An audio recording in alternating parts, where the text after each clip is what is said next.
Eh mga boss, si Mama Dog sumusunod sa akin. Iniwan ko yung pagkain niya doon. So, iniwan ko siya ng pagkain. Ayan o, sunod na sunod. Ayan o.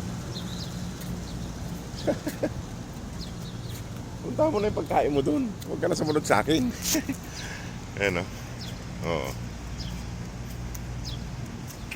Nandito lang kasi siya mga boss sa compound. Dito sa loob ng compound. Hindi siya lumalabas. Sa kabilang siya pumupunta doon sa bahay nila.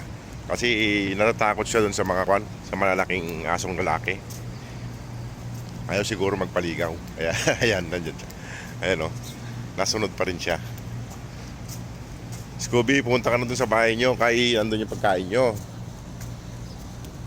Ayan o. Hindi na ako tinantanan. Oh. Ayan o. Halika, halika, halika.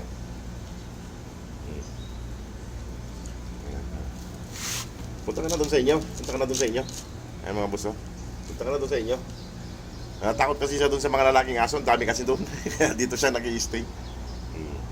Punta ka na doon sa inyo, ha. At ako'y papasok na. Sige mga boss. Salamat po.